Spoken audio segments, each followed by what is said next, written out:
xulashadii shacabkeena وسيلة حاجي taageeraan xoojino وسيلة حاجي cilkastii u mudnayde waa saynab laba dhaga. السلام عليكم ورحمة الله وبركاته دمان بلشوينتا مقالة مرجعلي وحان يقول سلام عليكم سلامة إسلام كبقولي طبني أفرتا السلام عليكم waxaa farxad weynii amaanta inaan imaaday magaaladii ay ku noolaayeen dadkayga oo dhammaystiran oo hal qof ka maqneen oo jufo walba leh oo culummo iyo madax iyo arday iyo hooyooyin iyo macallimiin iyo saxaafad iyo dhalinyaro u taagan inay maanta meeshaan ugu soo dhoweeyaan isugu jira waa mahadsantihiin aad iyo aadaan iiga mahad celinaya weligayna idinma hilmaami doono kasta oo meeshaan joogo waxaan ku salaamayaa magaciisa iyo meeqaamka meeshaan ku joogo aan ku salaamayaa waxaa maanta farxad weyn ii ah inaan dadkayga la qaato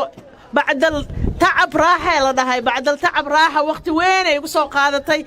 wax kasta oo la soo marayba maanta waa ilaahay mahadiis haddaan idiin imaaday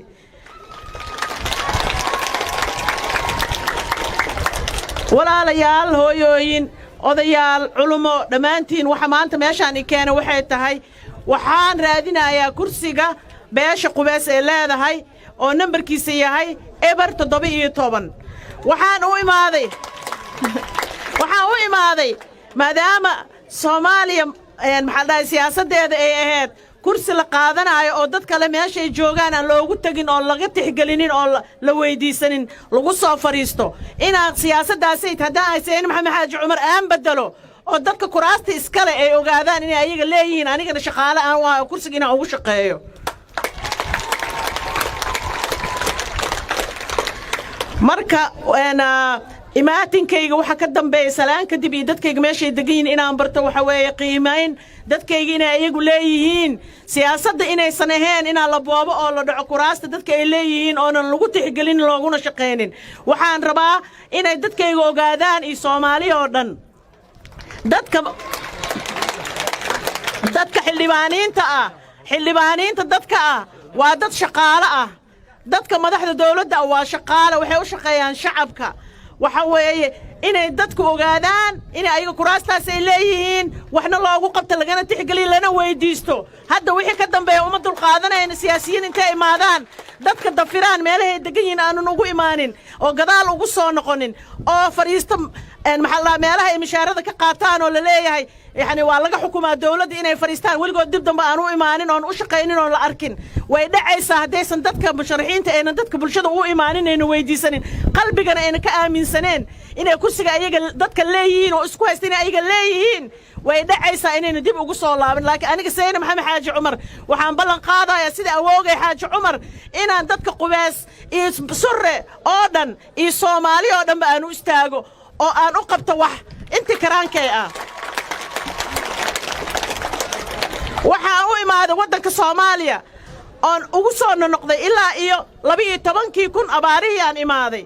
12 sano 2000 abaaraha ay tahay ma soo gaari karin halkaan haddana waxaa imaaday 2019 haddana waa iyo 2020 kan ku jirnaa waxaan rabnaa inaan jid cusub furano oo beej cusub furano waxaan ballan qaadayaa dadkayga inaan wax u qabto oo soo saaro meel kasta oo maro dadkayga kuma arko